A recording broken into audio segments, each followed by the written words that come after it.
வணக்கம். டான் தமிழொலியின் இரவு நேர பிரதான செய்தி அறிக்கையோடு இணைந்திருக்கும் நான் ஜெகநாதன் சஜித். முதலில் தலைப்புச் செய்திகள்.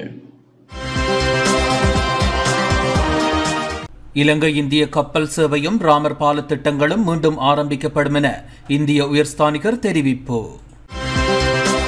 நாட்டில் ஜனநாயகம் பேணப்படுகின்றது என ஐக்கிய தேசிய கட்சி பெருமிதம். மே தினத்தில் சஜித்தின் மீது சேறு பூசும் விடயத்தையே அனைத்து கட்சிகளும் மேற்கொண்டன என நளின் பண்டார கருத்து. கட்டுநாயக்க விமான நிலையத்தில் நேற்று இரவு குழப்பம். மன்னாரில் சந்தேக நபர் ஒருவரின் பல கோடி ரூபாய் பெறுமதியான சொத்துக்கள் இன்று முடக்கம். மட்டக்களப்பு வாகரையில் வனவள அபகரிப்புக்கு எதிராக போராட்டம். சீனாவில் நெடுஞ்சாலை இடிந்து விழுந்த விபத்தில் 48 பேர் உயிரிழப்பு.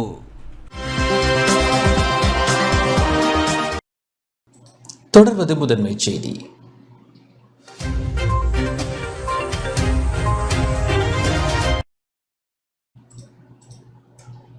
இலங்கை இந்திய கப்பல் சேவை மீண்டும் ஆரம்பிக்கப்படும் எனவும் ராமர் பால திட்டங்களும் மீண்டும் ஆரம்பிக்கப்படும் எனவும் இந்திய உயர்ஸ்தானிகர் சந்தோஷ் ஜா தெரிவித்துள்ளார்.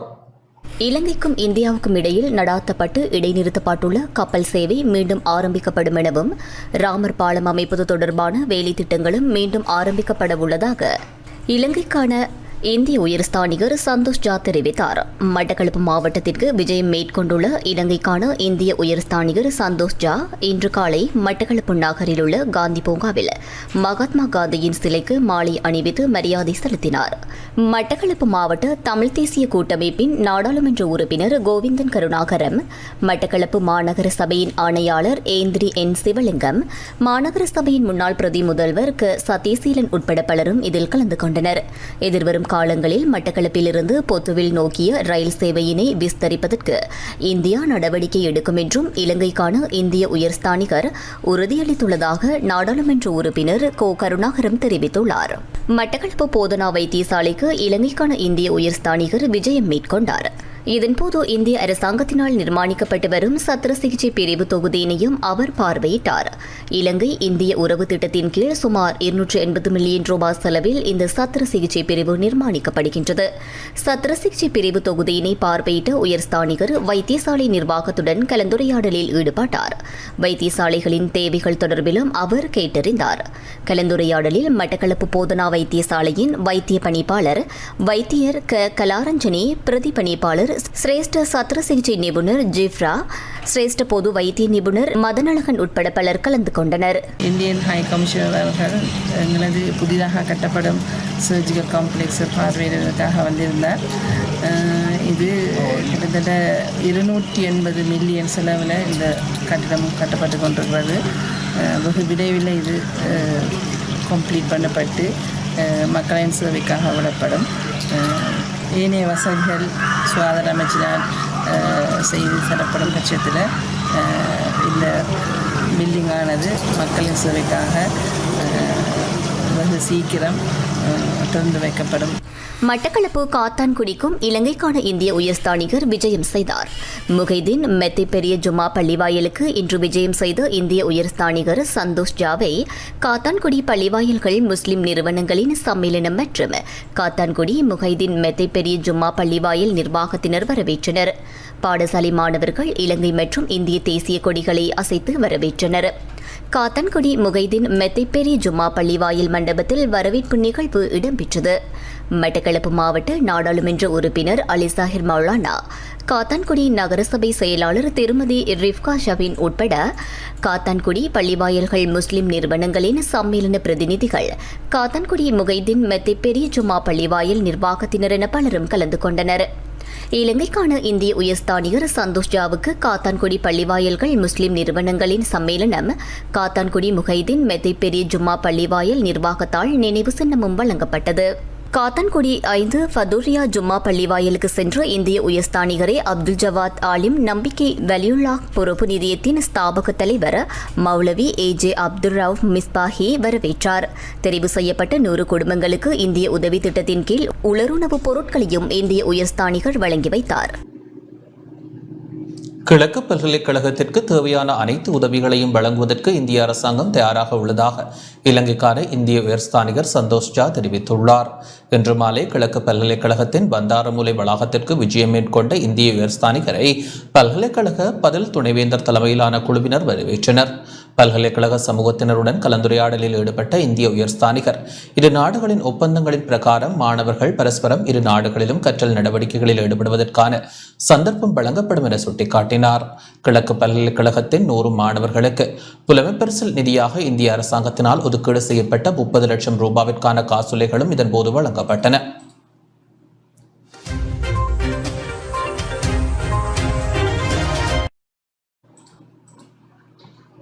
நாட்டில் ஜனநாயகம் பேணப்படுகின்றது என ஐக்கிய தேசிய கட்சியின் பொதுச் செயலாளர் பாலிதரங்கே பண்டார தெரிவித்துள்ளார். ஜனாதிபதி ரணில் விக்ரமசிங்கவின் ஆட்சியில் ஜனநாயகம் பேணப்படுவதாக ஐக்கிய தேசிய கட்சியின் பொதுச் செயலாளர் பாலிதரங்கே பண்டார தெரிவித்துள்ளார். ஐக்கிய தேசிய கட்சியின் தலைமையகமான ஸ்ரீகொத்தாவில் இன்று இடம்பெற்ற ஊடகவியலாளர் சந்திப்பின் போதே அவர் இதனை தெரிவித்தார்.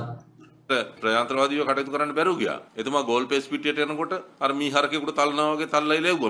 அமைதி வழி ஆர்ப்பாட்டம் இடம்பெற்ற தருணத்தில் எதிர்க்கட்சி தலைவர் சஜித் பிரேமதாசவால் ஜனநாயக ரீதியில் செயற்பட முடியவில்லை. அமைதி வழி ஆர்ப்பாட்ட தருணத்தில் சஜித் பிரேமதாச காலிமுகத்திடலுக்கு சென்ற தருணத்தில் அவரை அங்கிருந்து அகற்ற முற்பட்டனர். ஆனால் இன்று மேதின கூட்டத்தை எவருக்கும் பாதிப்பின்றி சிறந்த முறையில் எம்மால் நடாத்த முடிந்துள்ளது. அந்த வகையில் நோக்கும்போது தற்போது ஜனநாயகம் சிறந்த முறையில் பேணப்படுகின்றது. எதிர்வரும் ஜனாதிபதி தேர்தலில் ரணில் விக்ரமசிங்க ஜனாதிபதியின் வெற்றியை உறுதிப்படுத்துவதே எம்முடைய நோக்கமாகும். அதற்கான அனைத்து ஆதரவும் எமக்கு மக்களிடமிருந்து கிடைக்கப்பெற்றுள்ளது. ரணில் விக்ரமசிங்கவே தேசிய தலைவர் மற்றும் வேட்பாளர் என்பது ஏனைய கட்சிகளின் மேதின கூட்ட உரைகளின் ஊடாக வெளிப்படுகின்றது.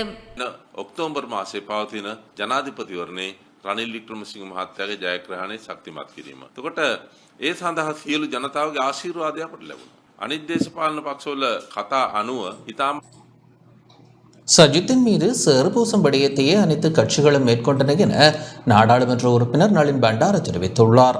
மேதின கூட்டத்தின் போது அனைத்து கட்சிகளும் எதிர்க்கட்சித் தலைவர் சஜித் பிரேமதாசவின் மீது சேறுபூசும் விடயத்தையே மேற்கொண்டதாக நாடாளுமன்ற உறுப்பினர் நளின் பண்டார தெரிவித்துள்ளார். எதிர்க்கட்சித் தலைவர் அலுவலகத்தில் இன்று இடம்பெற்ற ஊடகவியலாளர் சந்திப்பின் போதே அவர் இதனை தெரிவித்தார். දිවයිනේ නන් දෙසින් අපේ ආපු ලක්ෂ සංඛ්‍යාත ජනතාවට අපි ගරු කරනවා.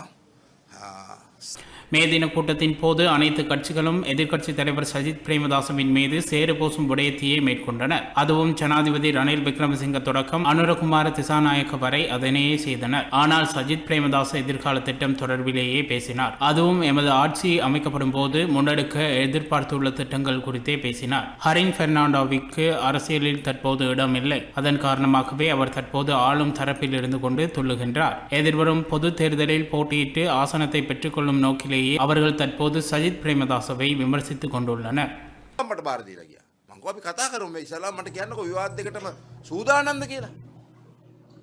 பேருந்து கட்டணத்தில் திருத்தம் செய்ய முடியாதென தேசிய போக்குவரத்து ஆணைக்குழு அறிவித்துள்ளது. டீசலின் விலை குறைக்கப்பட்டுள்ள போதிலும் பேருந்து கட்டணத்தில் திருத்தம் செய்ய முடியாது என தேசிய போக்குவரத்து ஆணைக்குழு அறிவித்துள்ளது. இதேவேளை எதிர்வரும் ஜூலை மாதம் பேருந்து கட்டணம் திருத்தம் செய்யப்படும் என தேசிய போக்குவரத்து ஆணைக்குழு தெரிவித்துள்ளது. நேற்று முன்தினம் நள்ளிரவு முதல் அமுலாகும் வகையில் எரிபொருட்களின் விலையில் திருத்தம் மேற்கொள்ளப்பட்டது.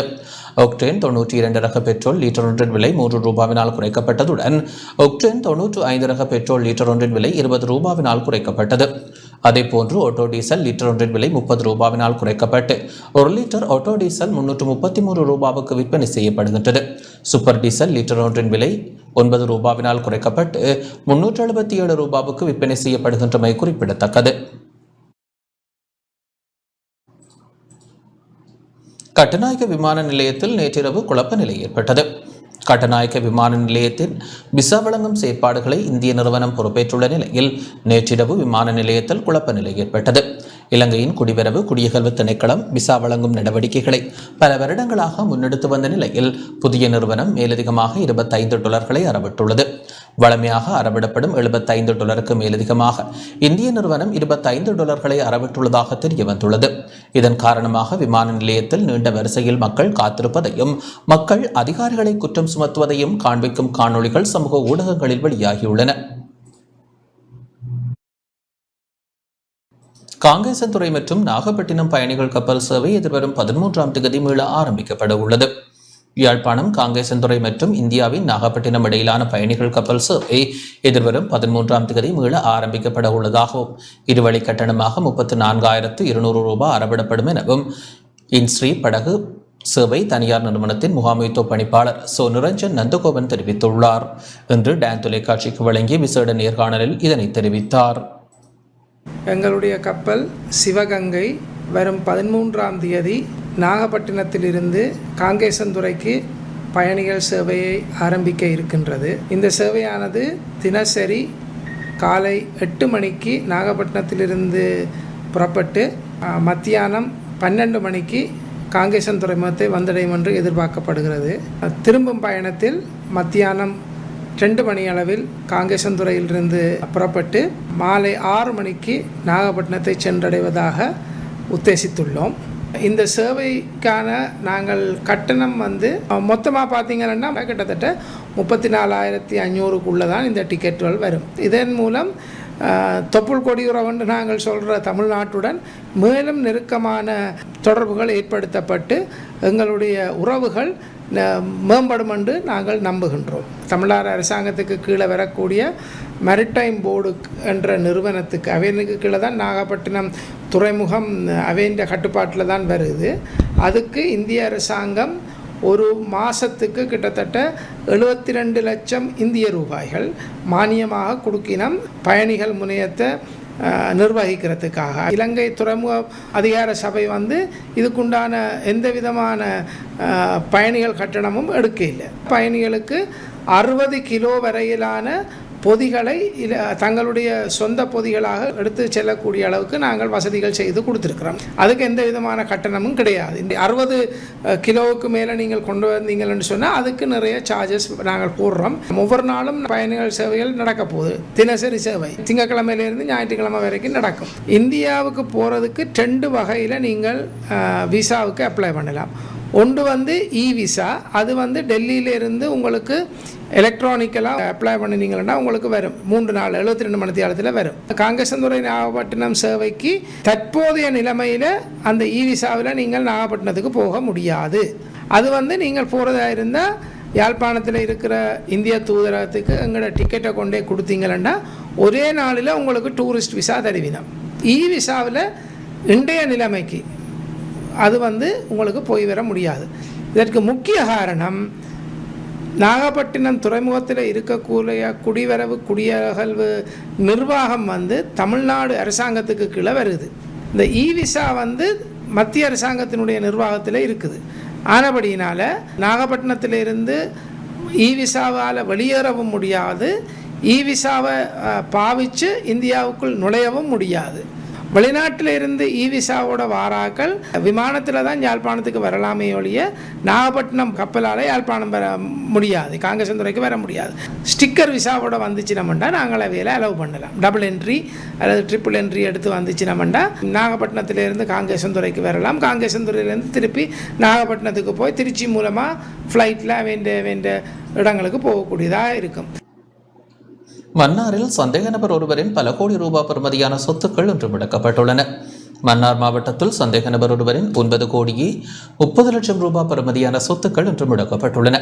போலீஸ் மாதிபரின் பணிப்புரைக்கு அமைவாக நாடளாவிய ரீதியில் மேற்கொள்ளப்பட்டு வரும் யுக்திய தேடுதல் நடவடிக்கையின் கீழ் குற்றப்புலனாய்வு பிரிவின் சட்டவிரோத சொத்துக்கள் விசாரணை பிரிவினால் முன்னெடுக்கப்பட்ட விசாரணையின் அடிப்படையில் சொத்துக்கள் முடக்கப்பட்டுள்ளன.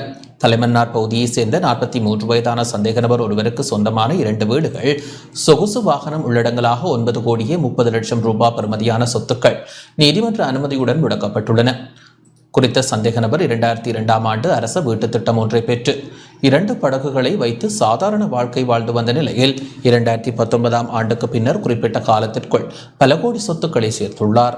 அதன் அடிப்படையில் குற்றப்புலனாய்வு பிரிவின் கீழ் இயங்கும் சொத்து முடக்கல் பிரிவினர் கடந்த 2 வருடங்களாக மேற்கொண்ட விசாரணைகளின் அடிப்படையில் இன்று நீதிமன்ற அனுமதியை பெற்று வவுனியா பிரதி போலீஸ் மாதிபர் சாமந்த விஜயசேகர மேற்பார்வையின் கீழ் மன்னார் மாவட்ட போலீஸ் அத்தியட்சகர் சந்திரபால தலைமையில் கொழும்பு குற்றப்புலனாய்வு பிரிவின் சட்டவிரோத விசாரணை பிரிவு போலீசாரால் தற்காலிகமாக இன்றில் இருந்து 7 நாட்களுக்கு சின்ன கடையில் காணப்படும் சந்தேக நபரின் கடை தொகுதியுடன் கூடிய வீடு ஒன்றும் தலைமன்னார் பகுதியில் உள்ள விசாலமான வீடு மற்றும் சொகுசு வாகனமும் முடக்கப்பட்டுள்ளன.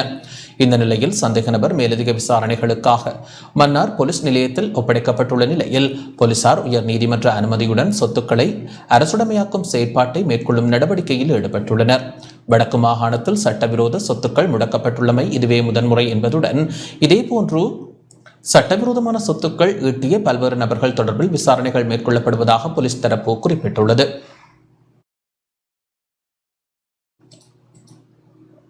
நாடு முழுவதிலும் உள்ள அரசு பல்கலைக்கழக கல்விசாரா ஊழியர்கள் இன்று நண்பகல் முதல் தொடர்ச்சியான தொழிற்சங்க போராட்டத்தை முன்னெடுத்துள்ளனர். சம்பள பிரச்சினை உள்ளடங்களாக பல கோரிக்கைகளை முன்வைத்து பல்கலைக்கழக உதவி ஊழியர்கள் இன்று நண்பகல் 12 மணி முதல் தொடர் வேலைநிறுத்த போராட்டத்தை ஆரம்பித்துள்ளனர். இந்த வேலைநிறுத்த போராட்டத்தில் 17 பல்கலைக்கழகங்களின் உதவி ஊழியர்கள் இணைந்து கொண்டுள்ளனர். இந்நிலையில் அரசு ஊழியர்களுக்கு சம்பள அதிகரிப்பை மேற்கொண்டுள்ள போதிலும் உதவி ஊழியர்களுக்கான சம்பள அதிகரிப்பு குறித்து அரசாங்கம் கவனம் செலுத்தவில்லை என்ற குற்றச்சாட்டையும் அவர்கள் முன்வைத்துள்ளனர். யாழ்ப்பாண பல்கலைக்கழக ஊழியர் சங்கமும் தொடர்ச்சியான வேலைநிறுத்த போராட்டத்தில் ஈடுபட்டுள்ளது. கல்விசாரா ஊழியர்களின் 15% சம்பள குறைப்பிற்கு எதிர்ப்பு தெரிவித்து குறித்த தொழிற்சங்க நடவடிக்கை முன்னெடுக்கப்படுகின்றது. அதற்கிணங்க யாழ்ப்பாண பல்கலைக்கழகத்திலும் இன்று நண்பகலில் இருந்து பல்கலைக்கழக ஊழியர் சங்கம் தொடர்ச்சியான வேலைநிறுத்த போராட்டத்தில் ஈடுபட்டுள்ளது. பல்கலைக்கழக நுழைவாயிலுக்கு அருகில் ஆர்ப்பாட்டம் முன்னெடுக்கப்பட்டுள்ளது. பல்கலைக்கழக மானியான குழுவோ அல்லது உயர்கல்வி அமைச்சோ அல்லது அரசோ இதில் அக்கறை செலுத்தாத பட்சத்தில் நாங்கள் இந்த போராட்டத்தை தொடர்ச்சியான வேலைநிறுத்த போராட்டம் இன்னும் விரிவுபடுத்த வேண்டிய ஒரு சூழ்நிலை வரும். ஆனால் இந்த நிலை முழுக்கும் பொறுப்பு பல்கலைக்கழக மானியான குழுவும் உயர்கல்வி அமைச்சும் தயவு செய்து இந்த போராட்டத்துக்கு செவிசாய்த்து எமது போராட்டத்தை கருத்தில் கொண்டு இந்த வாழ்வாதார பிரச்சனையை ஒரு முற்று முழுதாக ஏற்றுக்கொண்டு எமது சம்பள உயர்வையும் சம்பள நிலுவையையும் வழங்குமாறு கேட்டுக்கொள்கின்றேன். எங்களுக்கு போராட்டம் என்பது விருப்பம் அல்ல. இந்த போராட்டத்தால் நிச்சயமாக மாணவர்களும் மக்களும் பாதிக்கப்படத்தான் போகின்றார்கள். அவர்கள் உங்களை பொறுத்துக் கொள்ள வேண்டும். எங்களுடைய கோரிக்கையில் உள்ள நியாயத்தன்மையை புரிந்து கொள்ள வேண்டும். அதற்கான அழுத்தத்தை அவர்கள் அரசாங்கத்துக்கு எதிராக வழங்க வேண்டும். எங்களை புலியாக நிற்கவோ அல்லது எங்களுக்கு எதிராகவோ அழுத்தங்களை வழங்காமல் அரசாங்கத்திற்கு உடனடியாக எங்களுடைய பிரச்சனைகளை தீர்வு கண்டு எங்களை சுமூகமாக வேலை செய்யவிட்டால் தங்களுடைய பிரச்சனைகளும் தீரும் என்பதை மக்களும் மாணவர்களும் அரசாங்கத்துக்கு எதிராக வழங்க வேண்டும்.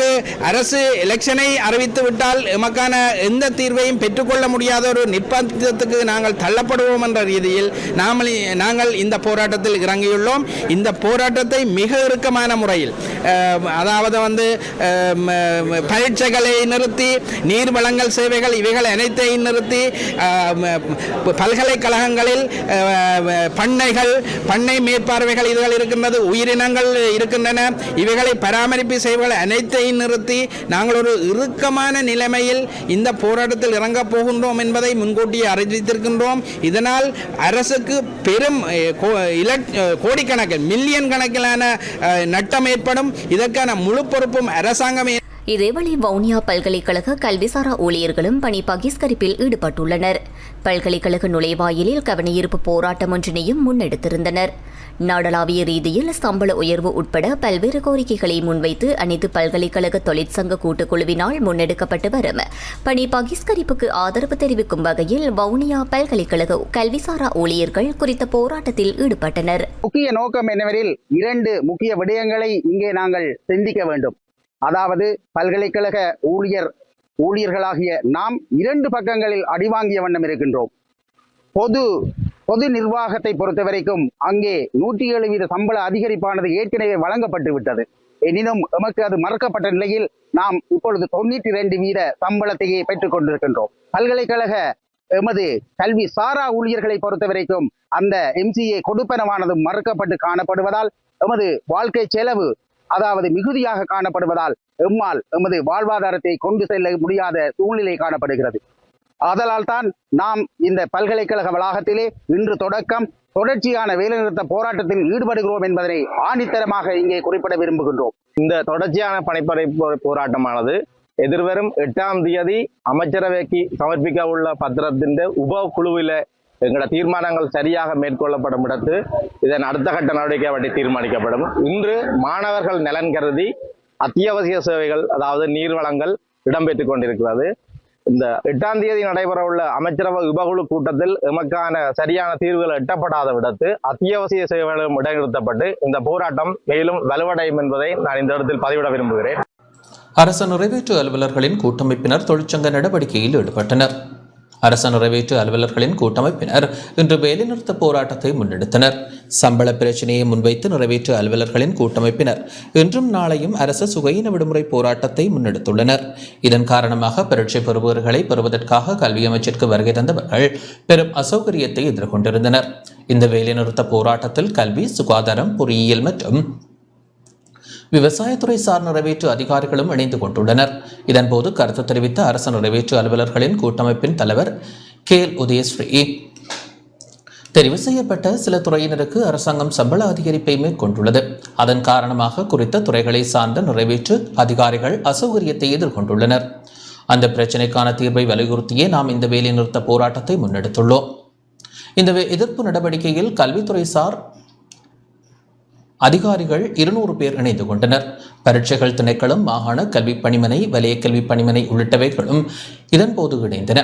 இதன் ஒரு அங்கமாக கொழும்பு கோட்டை புகையிரத நிலையத்திலிருந்து பேரணியாக சென்று நிதியமைச்சில் மகஜர் ஒன்றை கையளிக்க நடவடிக்கை எடுக்கப்பட்டது.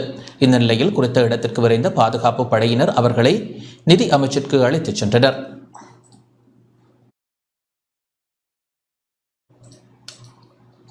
முல்லைத்தீவு கரியல்வயல் சுண்டிக்குளம் மக்களுக்கு எதிராக வனஜீவராசிகள் திணைக்களம் தொடர்ந்த வழக்கு எதிர்வரும் ஜூலை மாதத்திற்கு தவணையிடப்பட்டுள்ளது.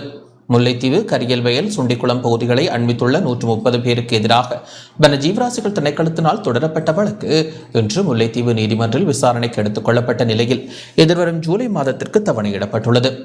1908ஆம் ஆண்டு முதல் மக்கள் பயிர் செய்து வாழ்ந்து வரும் நிலையில் குறித்த இடத்தில் உள்ள மக்கள் தமது காணிகளை துப்புரவு செய்தமையை அடுத்து வன ஜீவராசிகள் திணைக்களத்தினர் அது தமக்குரிய காணி என தெரிவித்து முல்லைத்தீவு நீதிமன்றில் வழக்கு தாக்கல் செய்துள்ளனர்.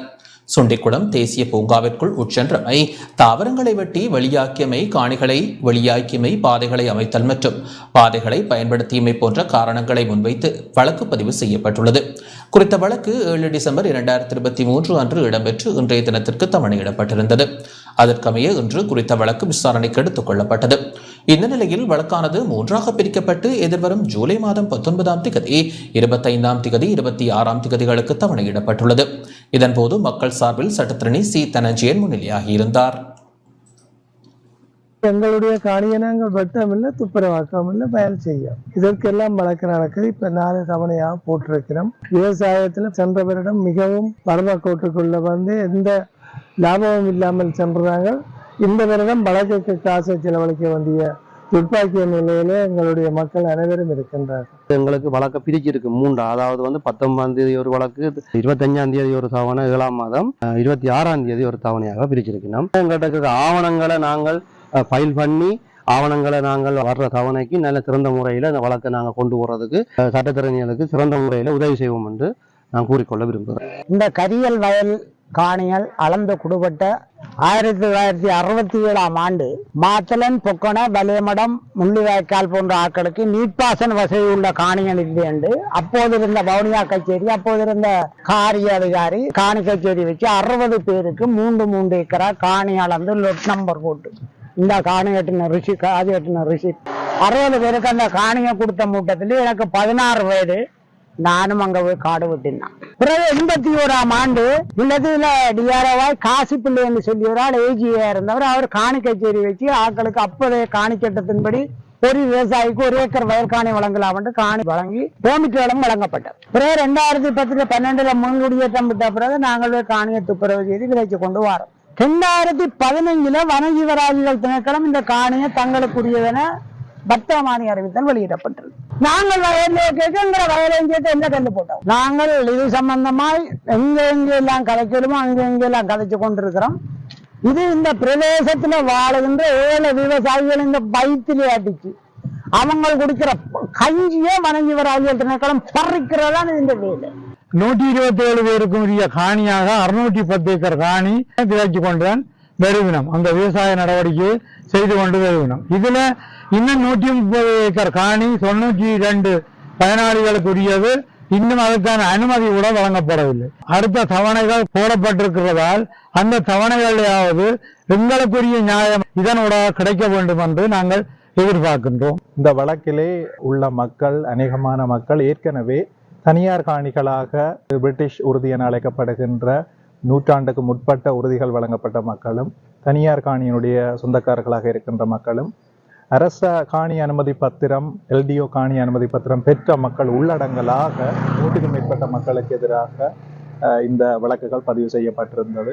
இந்த வழக்கினுடைய பதிவு செய்ததிலே இருக்கின்ற குறைபாடுகளை நாங்கள் ஏற்கனவே சுட்டிக்காட்டியிருந்தோம். குறிப்பிட்ட விடயங்கள் தொடர்பாக மீள பரிசீலனை செய்து இந்த வழக்குகள் தொடர்பாக குற்றச்சாட்டு பத்திரம் தாக்கல் செய்ய வேண்டிய தேவை இருப்பின் தாக்கல் செய்யுமாறு கௌரவ நீதிமன்றத்தால் வழக்கு தொடுநர் தரப்புக்கு அறிவுறுத்தப்பட்டு, இந்த வழக்குகளில் ஒரு பகுதி வழக்குகள் வருகின்ற ஜூலை மாதம் 25ஆம் திகதிக்கும் இதர திகதிகளுக்கும் இன்றைய தினம் தவணையிடப்பட்டு இருக்கின்றது.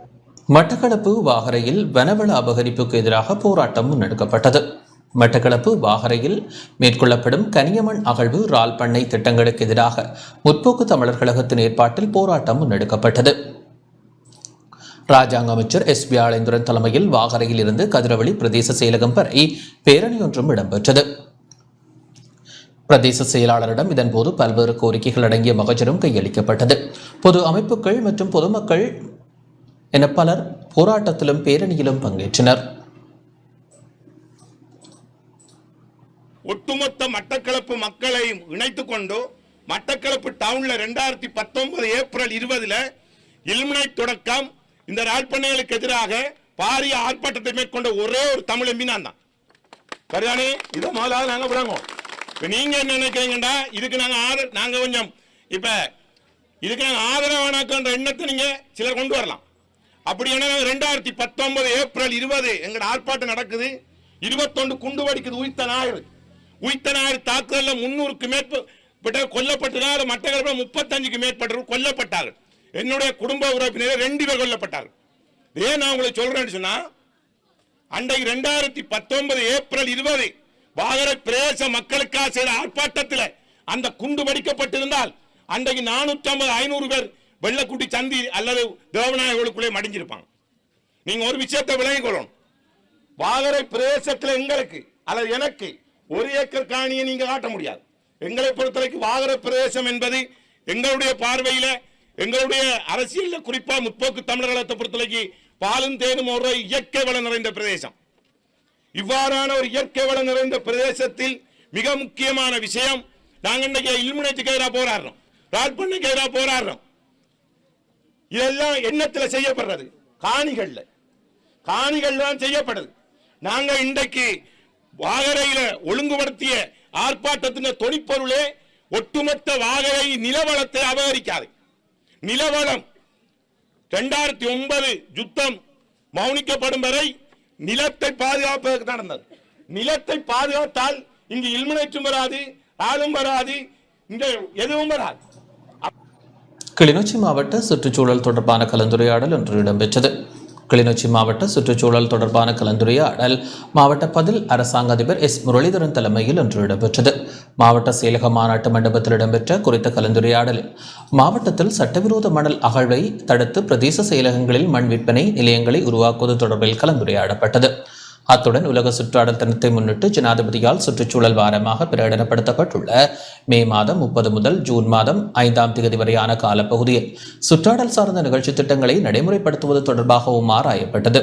குறித்த கலந்துரையாடலில் பிரதேச செயலாளர்கள், மாவட்ட திட்டமிடல் பணிப்பாளர், பொறியியலாளர்கள், கனியவள திணைக்கள அதிகாரிகள், வனவள திணைக்கள அதிகாரிகள், மத்திய சுற்றாடல் அதிகார சபை மாவட்ட உத்தியோகத்தர் உள்ளிட்டோர் கலந்து கொண்டனர்.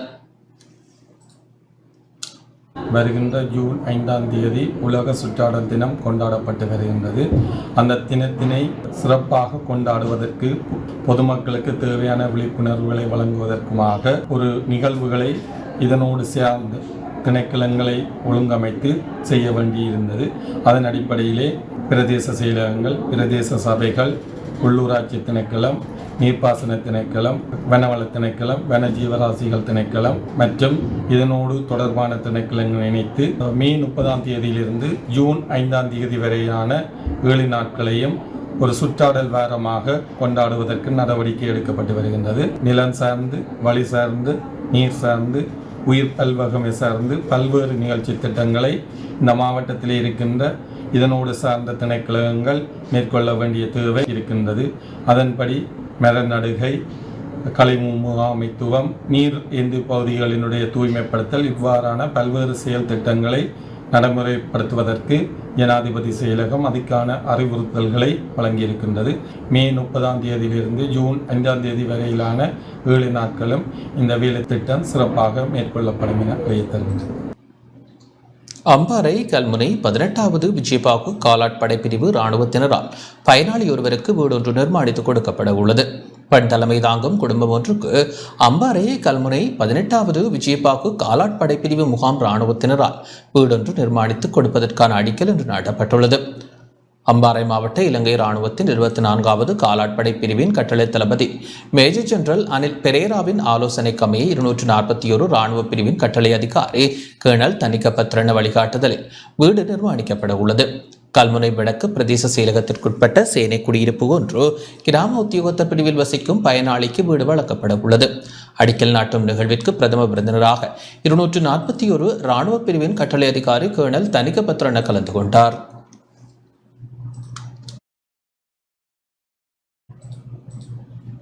ஜெயவர்தனபுர பல்கலைக்கழகத்திற்கு அருகில் சுமார் 15 கோடி ரூபாய் பெறுமதியான போதைப் பொருட்கள் கைப்பற்றப்பட்டுள்ளன. 15 கோடி ரூபாவிற்கும் அதிக பெறுமதியான போதைப் பொருட்களுடன் பெண்ணொருவர் உள்ளடங்கலாக இருவர் கைது செய்யப்பட்டுள்ளதாக போலீஸ் தலைமையகம் தெரிவித்துள்ளது. போலீஸ் மாதிபரின் உத்தரவிற்கு அமைய முன்னெடுக்கப்பட்டு வரும் போதைப்பொருள் சுற்றிவளைப்புகளின் அங்கமாக இன்று காலை ஸ்ரீ ஜெயவர்தனபுர பல்கலைக்கழகத்திற்கு அருகில் போலீஸ் விசேட அதிரடி படையினரால் முன்னெடுக்கப்பட்ட சுற்றிவளைப்பு நடவடிக்கையின் போதே இந்த போதைப் பொருட்கள் கைப்பற்றப்பட்டுள்ளன. 13 கிலோகிராமிற்கும் அதிக தொகை ஹெரோயின், 6 கிலோகிராமிற்கும் அதிக தொகை ஐஸ், 539 கிராம் கொக்கைன் மற்றும் 15 லட்சம் ரூபாய் பணம் ஆகியன கைப்பற்றப்பட்டுள்ளன. அதேவேளை போதைப்பொருள் கடத்தலுக்கு பயன்படுத்தப்பட்டதாக கருதப்படும் கார் ஒன்றும் இதன்போது போலீசாரால் கைப்பற்றப்பட்டது. அத்துடன் 51 வயதான ஒருவரும் 45 வயதான பெண்ணொருவரும் கைது செய்யப்பட்டுள்ளனர். குறித்த சந்தேக நபர்கள் 2 வருடங்களுக்கு மேலாக ஸ்ரீ ஜெயவர்தனபுர பல்கலைக்கழகத்தை அண்மித்த பகுதியில் போதைப்பொருள் வியாபாரத்தில் ஈடுபட்டு வந்துள்ளமை தெரிய வந்துள்ளது. துபாயில் மறைந்திருக்கும் பாரிய போதைப்பொருள் கடத்தல்காரர்களுடன் கைது செய்யப்பட்ட சந்தேக நபர்களுக்கும் இவர்களுக்கும் இடையில் தொடர்புள்ளமையும் தெரிய வந்துள்ளது. சந்தேக நபர்கள் குறித்த விசாரணைகளை போலீசார் முன்னெடுத்து வருகின்றனர்.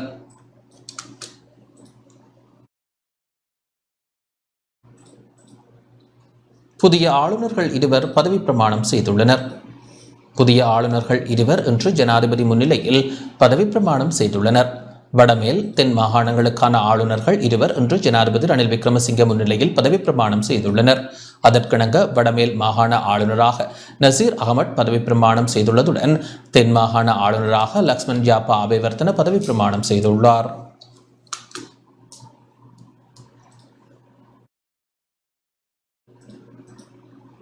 தன்னை கொலை செய்ய சிலர் முயற்சித்ததாக முன்னாள் அமைச்சர் ரோஷான் ரணசிங்க சந்தேகம் வெளியிட்டுள்ளார். கடந்த 1.5 மாதங்களுக்கு முன்னர் வெளிநாடு சென்றிருந்த போது தன்னை கொலை செய்ய சிலர் முயற்சித்ததாக நீர்ப்பாசன மற்றும் விளையாட்டுத்துறை முன்னாள் அமைச்சர் ரோஷான் ரணசிங்க சந்தேகம் வெளியிட்டுள்ளார். உடல் ஆரோக்கியத்துடன் ஜப்பானுக்கு சென்றபோது உடல்நிலை பாதிக்கப்பட்டது. இதன்போது நான் மேற்கொண்ட வைத்திய பரிசோதனையில் ரசாயனத்தை உட்கொண்டமை தெரிய வந்தது. இந்த நிலையில் எதிர்காலத்தில் ஊழல் மற்றும் மோசடிகளுக்கு எதிராக அச்சமின்றி போராடுவேன் என முன்னாள் அமைச்சர் ரோஷான் ரணசிங்க குறிப்பிட்டுள்ளார்.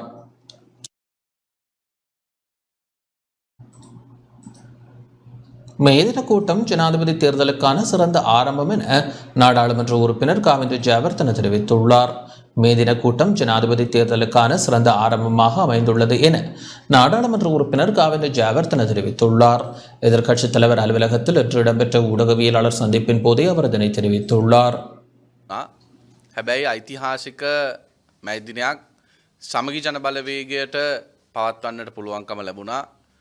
ஐக்கிய மக்கள் சக்தியின் மேதின கூட்டம் வெற்றிகரமாக இடம்பெற்றது. லட்சக்கணக்கிலான மக்கள் எமது மேதின கூட்டத்தில் கலந்து கொண்டனர். நாட்டு மக்களின் எதிர்காலத்தை பொறுப்பேற்கக்கூடிய கட்சியாக ஐக்கிய மக்கள் சக்தியே உள்ளது. இந்த அறிவித்தலை விடுக்கும் கூட்டமாகவே மேதின கூட்டம் அமைந்திருந்தது. அடுத்ததாக ஜனாதிபதி தேர்தல் இடம்பெற உள்ளது. ஜனாதிபதி தேர்தலுக்கு முன்னர் இடம்பெற்ற வெற்றிகரமான மேதின கூட்டம் என்றே இதனை கூற முடியும். இது மிகவும் முக்கியத்துவம் வாய்ந்ததாகும். අපි විශ්වාස කරනවා විශේෂයෙන්ම කොළඹ පවත්වන ලද ඉතාමත් සාර්ථක சஜித் ஆட்சியில் தோட்ட தொழில்துறை குறித்த ஜனாதிபதி செயலணி உருவாக்கப்படும் என தமிழ் முற்போக்கு கூட்டணியின் தலைவர் மனோ கணேசன் தெரிவித்துள்ளார்.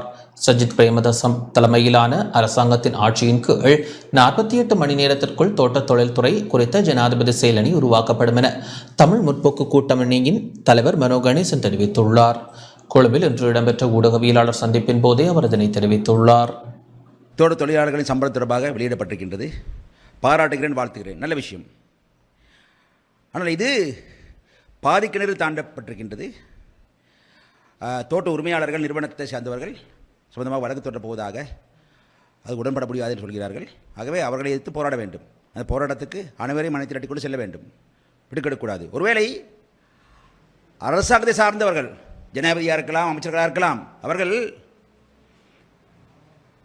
தோட்ட உரிமையாளர்களிடம் சென்று நாங்கள் அங்கே அறிவிக்கிற மாதிரி அறிவிக்கிறோம், நீங்கள் விளக்கு போடுற மாதிரி போடுங்கள் என்று சொல்லியிருக்கலாம். இத்தகைய தந்திரமான நரித்தனமான அரசியல்வாதிகளுக்கு நன்றாக தெரியும். அது நியாயம் தரப்படுவதாக சொல்லப்படுகிறது. நீங்கள் தானே அங்கே வேதன சபையில் இருக்கிறீர்கள், நீங்கள் தானே கூட்டம் வந்த பேச்சுவார்த்தையில் கலந்து கொண்டீர்கள், செய்து முடியுங்கள். சஜித்தாக இருக்கலாம், ரணிலா இருக்கலாம், அன்றையா இருக்கலாம், வேறு எவராக இருக்கலாம். எவரும் அப்படியான ஒரு சந்தர்ப்பத்திலே எழுத்து போட்டு தரமாட்டார்கள்.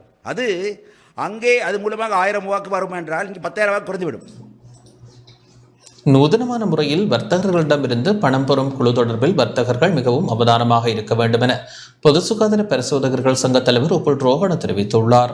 பொது சுகாதார பரிசோதகர்கள் என கூறி வர்த்தகர்களிடம் இருந்து பணம் பெறும் குழு தொடர்பில் வர்த்தகர்கள் மிகவும் அவதானமாக இருக்க வேண்டும் என பொது சுகாதார பரிசோதகர்கள் சங்க தலைவர் உப்புல் ரோஹண தெரிவித்துள்ளார். இவ்வாறான பண மோசடிகள் தொடர்பில் பெரும்பாலான முறைப்பாடுகள் கிடைக்கப்பெற்றுள்ளன. இந்த மோசடி குழு தொலைபேசி அழைப்புகள் மூலம் வர்த்தகர்களுடன் தொடர்பு கொண்டு பொது சுகாதார பரிசோதகர்கள் என கூறி பண மோசடியில் ஈடுபடுகின்றன. இதனால் வர்த்தகர்கள் அவதானமாக செயற்பட வேண்டும் என பொது சுகாதார பரிசோதகர்கள் சங்க தலைவர் உப்புல் ரோஹண குறிப்பிட்டுள்ளார்.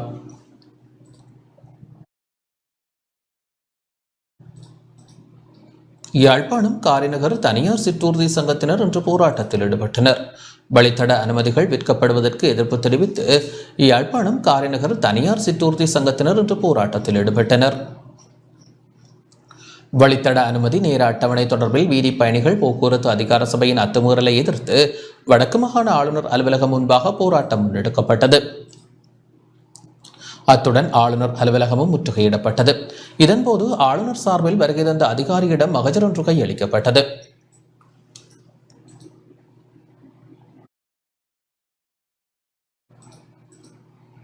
முல்லைத்தீவு அளம்பில் மாவீரர் துயிலுமில்ல காணியை அளவீடு செய்யும் பணி மக்களின் எதிர்ப்பால் கைவிடப்பட்டது. முல்லைத்தீவு அளம்பில் மாவீரர் துயிலுமில்ல காணியை அளவீடு செய்வதற்கு இன்று நடவடிக்கை முன்னெடுக்கப்பட்டது.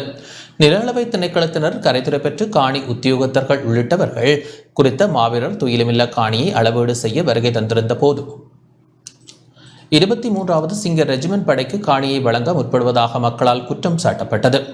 இந்த நிலையில் மாவீரர்களின் பெற்றோர், அப்பகுதி மக்கள் மற்றும் அரசியல் கட்சி பிரமுகர்கள், முன்னாள் வடமாகாண சபை உறுப்பினர் துரைராசா ரவிகரன், சமூக செயற்பாட்டாளர் ஜூட்சன் ஆகியோர் அளவீட்டு பணிகளுக்கு எதிர்ப்பு வெளியிட்டனர். காணி சுவீகரிக்கும் நடவடிக்கையை அனுமதிக்க முடியாது என அப்பகுதி மக்களும் மக்கள் பிரதிநிதிகளும் தெரிவித்தனர். இந்நிலையில் அங்கு வருகை தந்த நில அளவை திணைக்கள அதிகாரியிடம் கடிதம் ஒன்றும் கையளிக்கப்பட்டது. அதனைத் தொடர்ந்து இராணுவத்தினருக்காக காணி சுவீகரிக்கும் முயற்சி கைவிடப்பட்டு நில அளவை திணைக்களத்தினர் அங்கிருந்து சென்றதாகவும் குறித்த பகுதியில் போலீசாரின் பிரசன்னம் காணப்பட்டதாகவும் எமது செய்தியாளர் குறிப்பிட்டார். இதனிடையே குறித்த காணியை அளவீடு செய்ய பல தடவைகள் நடவடிக்கை எடுக்கப்பட்டதாகவும் அப்பகுதி மக்கள் தெரிவித்துள்ளனர். மாவீரர் துயிலுமில்ல காணி 300க்கு மேற்பட்ட உடலங்கள் விதைக்கப்பட்டிருக்கின்றன. இந்த காணி பொதுமக்களுக்கே சேர வேண்டும். இந்த பொதுமக்களுக்கு சேரக்கூடிய வகையில் காணி உரிமையாளர்கள் அந்த காணியை எங்களுக்கு தர வேண்டும் என்ற ஒரு கோரிக்கையையும் வைத்து அதையும் மீறி இவர்கள் இராணுவத்துக்குத்தான் இந்த காணியை விற்பனவு செய்வதற்கான வழிவகைகள் மேற்கொள்கின்றார்கள். இதை நாங்கள் மறைக்கின்றோம், இதை தடுக்கின்றோம், உங்களை நாங்கள் அளக்கப்பட மாட்டோம் என்ற கருத்தை அவர்களுக்கு தெரியப்படுத்தி இருந்தோம். நில அளவை திணைக்களமும் பிரதேச திணைக்களமும் அல்லது இவர்கள் எவரும் போலீசாருக்கு அறிவித்தல் படவில்லை. இந்த துயிலுமில்ல காணி அளக்கும் நடவடிக்கைகளில் போலீசார் இதுக்கு முதல் வந்ததும் இல்லை. இன்றொரு நிறைந்த அளவு போலீசார் வந்து அவர்கள் அழைப்பு விடுக்காத நிலைமையிலையும் போலீசார் வந்து இந்த இடங்கள்ல நின்று இராணுவத்து காணியை வேண்டி கொடுக்கணும் என்ற வக்காலத்து வாங்குற வேலைகளில் ஈடுபடுறது தான் நாங்கள் பார்க்கிறோம். அப்ப போலீசார் தங்களோட வேலையை தாங்கள் முறைப்பாடு செய்தால் அல்லது வேறு பொதுமக்கள் முறைப்பாடு செய்தால் அல்லது இந்த இடத்துல பிரச்சனை நடக்க போவென்றால் அவர்கள் வாரதை பற்றி பிரச்சனை இல்லை. இங்க ஒரு சாதாரணமா நாங்கள் எதுவித பிரச்சனையும் இல்லாமல் கலைச்சு கொண்டிருக்கோம், குளிச்சு கொண்டு நிற்கணும் என்றால் யோசிச்சு பாருங்க. இந்த காணிகள் எல்லாம் தங்களுடைய திணைக்களங்களுக்கு தங்களுடைய பக்கத்துக்கு எடுக்க வேண்டும் என்ற நோக்கத்தோடு தான் இங்க அரசு திணைக்களங்கள் செயல்பட்டு கொண்டிருக்கின்றது என்பதையும் சுட்டிக்காட்ட விரும்புகிறது. அரச கால்நடை வைத்தியர்களின் போராட்டம் காரணமாக கிளிநொச்சியில் கால்நடை வைத்திய சேவைகள் பாதிக்கப்பட்டுள்ளன. அரச கால்நடை வைத்தியர்களின் போராட்டம் காரணமாக கிளிநொச்சி மாவட்டத்தில் உள்ள பூநகரி, கரைச்சி, கண்டாவளை, பளை கால்நடை வைத்திய அலுவலகத்தின் செயற்பாடுகள் பாதிக்கப்பட்டுள்ளன. அரச கால்நடை வைத்தியர்கள் சம்பள உயர்வு உள்ளிட்ட கோரிக்கைகளை முன்வைத்து 2 நாள் சுகையின விடுமுறை போராட்டத்தை முன்னெடுத்துள்ளனர்.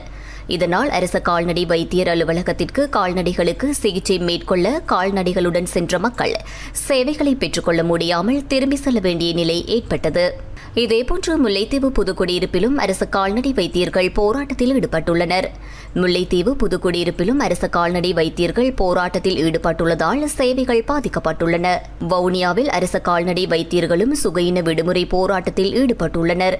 இதனால் அரசு கால்நடை வைத்தியர்கள் பணிக்கு சமூகம் அளிக்கவில்லை எனவும் கால்நடை அவசர வைத்திய சேவைகள் தவிர்ந்த ஏனைய கால்நடை வைத்திய சேவைகள் இடம்பெறுவதாகவும் எமது செய்தியாளர் தெரிவித்தார். மட்டக்களப்பு இந்து கல்லூரியில் தொழில்நுட்பவியல் கண்காட்சி இன்று இடம்பெற்றது. மட்டக்களப்பு இந்து கல்லூரியில் மாணவர்களின் புதிய கல்வி சீர்திருத்த தொழில்நுட்பவியல் கண்காட்சி இன்று இடம்பெற்றது. பாடவிதான கற்றல் செயற்பாட்டின் கீழ் மாணவர்களின் ஆக்கத்திறனை மேம்படுத்தும் வகையில் வாழ்க்கைக்கான தொழில்நுட்பம் எனும் துணைப்பொருளில் கண்காட்சி இடம்பெற்றது. பாடசாலை அதிபர் பகீரதன் தலைமையில் கண்காட்சி ஏற்பாடு செய்யப்பட்டிருந்தது. அத்துடன் மட்டக்களப்பு வலயக்கல்வி அலுவலக பிரதிக்கல்வி பணிப்பாளர் ஹரிஹரராஜ், ஓய்வு நிலை ஆசிரியர் ஆலோசகர் மோகன்தாஸ் உட்பட பலரும் கண்காட்சியில் கலந்து கொண்டனர். இந்த நடைபெற்று கொண்டிருக்கும் இந்த எக்ஸிபிஷன் கண்காட்சியானது பாட அலகுகளை உள்ளடக்கி கட்டங்கட்டமாக ஒவ்வொரு வாரமும் பிரிக்கப்பட்டு ஒவ்வொரு வாரத்திலும் ஒவ்வொரு ஆக்டிவிட்டி செய்யப்பட்டது. பெற்றார் மற்றும் மாணவர்கள் ஆசிரியர்களுடன் இணைந்து பயிற்றுவிக்கப்பட்டு ஒவ்வொரு செயற்பொழுங்குகள் முன்னெடுக்கப்பட்டு அதன் இறுதி விளைவாக அவை அனைத்தும் காட்சிப்படுத்தப்படுவதாகவே இந்த பொருட்காட்சி இடம்பெறுகின்றது. இந்த பயிற்சியானது மாணவர்களை வழிபடுத்துகின்ற இந்த பயிற்சியானது சிறப்பானது. இது மாணவர்களை மிகவும் ஈடுபாட்டுடன் தங்களுக்கு ஏற்ற விதத்தில் கொண்டு நடத்தி முன்னெடுத்து செல்ல உதவியாக இருக்கும். கழிவுப் பொருட்களை கொண்டு ஆக்கம் செய்தல், நவீன கருவிகள் கையாளுதல் போன்ற தலைப்பின் கீழான பல விடயங்கள் பெற்றோர்களிடமும் மாணவர்களிடம் ஆக்கத்துடன் கண்காட்சியின் விற்பனையும் நடந்து கொண்டிருக்கின்றது.